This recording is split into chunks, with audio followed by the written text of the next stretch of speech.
The rivalry between Jannik Sinner and Carlos Alcaraz is already being sold as the defining battle of the next era of men's tennis. Right now, it feels like a seesaw. They trade blows. They trade titles.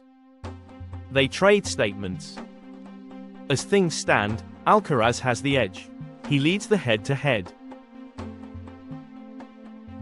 He leads the Grand Slam meetings, and he has more major titles so far. For two players this young, they've already built a rivalry that feels huge. But history tells us something very important. No great rivalry in men's tennis stays balanced forever. If you look back over the last 50 years, almost every legendary rivalry follows the same pattern. There's an early phase where things look competitive. Then comes a turning point. And after that, one player starts to pull away. The question isn't if Sinner and Alcaraz will reach that moment. The question is when. To understand what's coming, we only need to look at what's already happened before.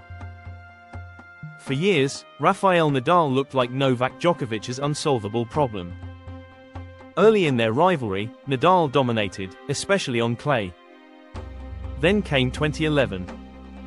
That year, Djokovic beat Nadal 6 times in one season, including 2 Grand Slam finals. He fixed his fitness, sharpened his backhand, and turned himself into the best returner in the sport. He didn't just start beating Nadal, he controlled him.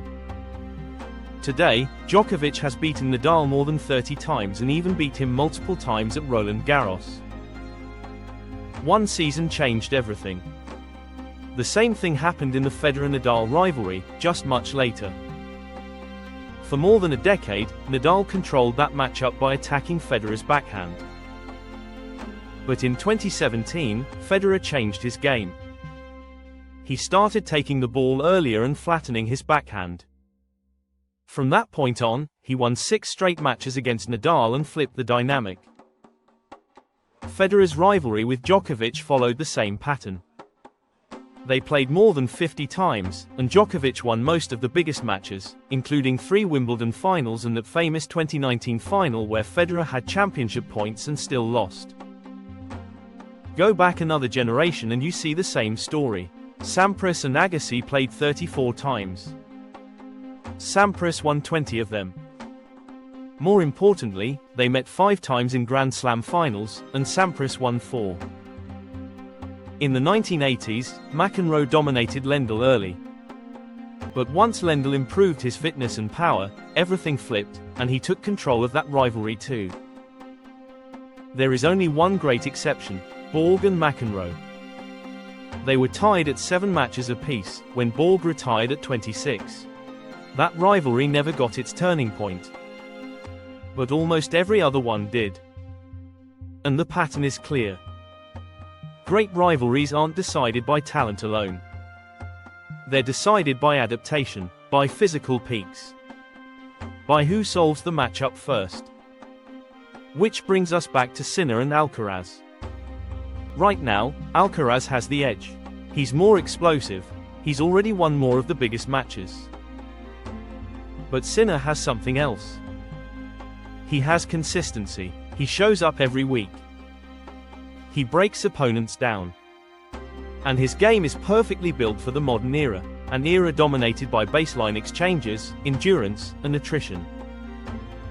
Modern tennis is no longer ruled by net rushers or serve and volley artists. It's ruled by players who can absorb pace, redirect it, and do it for hours. And that is exactly what Sinner does. History tells us this rivalry will not stay even. There will be a change. And when it comes, based on the patterns of tennis history and the demands of the modern game, I believe Jannik Sinner is the one who will eventually pull away. Not because he is more spectacular, but because he is more relentless.